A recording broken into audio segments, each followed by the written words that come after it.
Good morning, everyone, and welcome once again to Wisely Wacky Wednesday.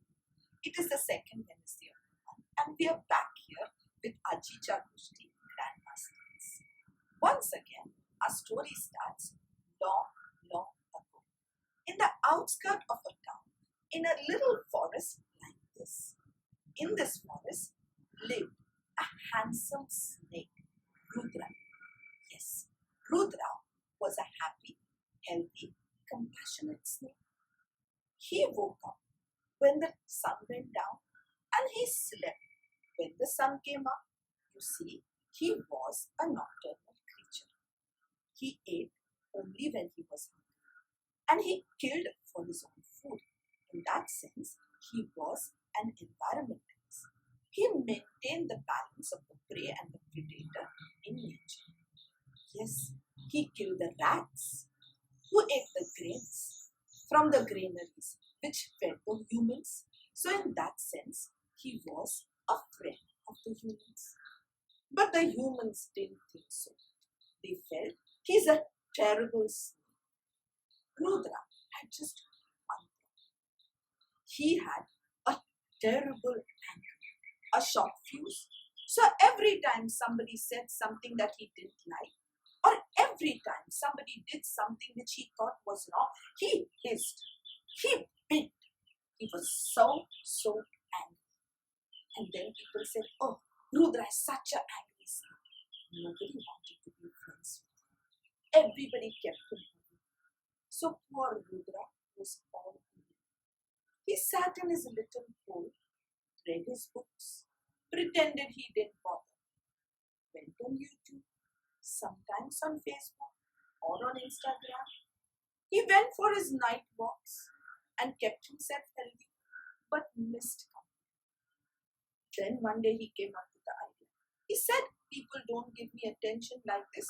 Let me show them." And he went into the town. He hissed and he bit people for no time or reason. You see, he was a non-poisonous snake. So even if he bit, nothing major would happen. But humans are terrified of snakes. A snake bite and their heart almost fails. They never pause to think, could it be poisonous or non-poisonous? And they're so angry with snakes. So humans banished him from their town. They did everything to keep him away. Again, poor Rudra was lonely. He would sneak up and bite and hiss and terrify them and laugh. Ha ha ha! Now I can terrify them. One day, a great spiritual master came to the town. All the town people went to meet him. They bowed at him and sought his blessings. The master said, "I bless you. Tell me, what is your biggest problem?"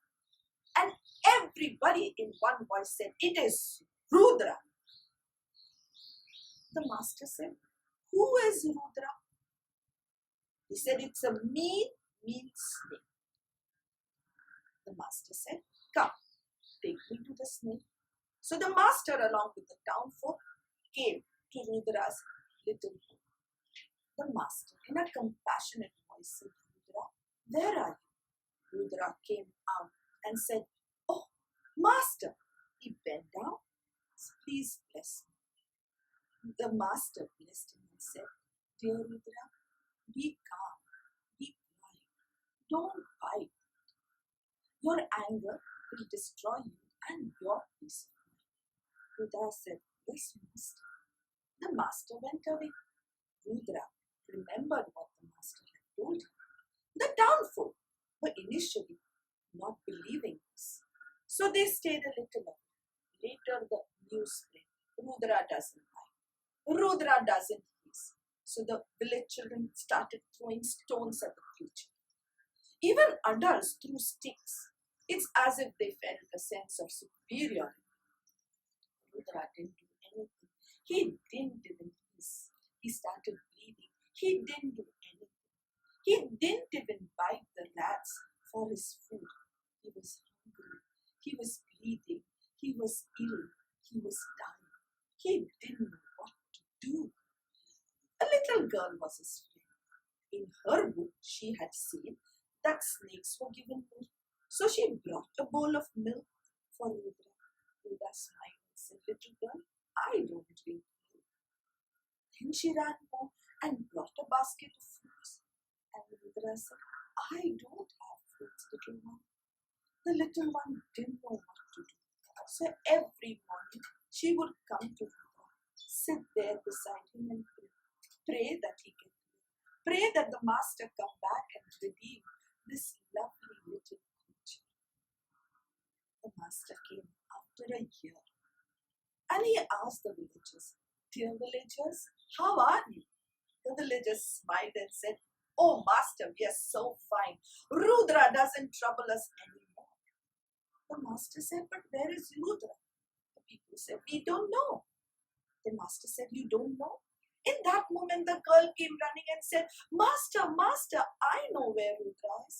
She held the master's hand and together they sped to where Rudra was lying. Oh, so thin and bleeding, all ready to die, just waiting for one glimpse of his master. The master looked compassionately at Rudra and said, "Rudra, what happened?" He said, "Master, I followed your advice. I didn't bite." The master smiled. He said, "Dear one, you got it all wrong.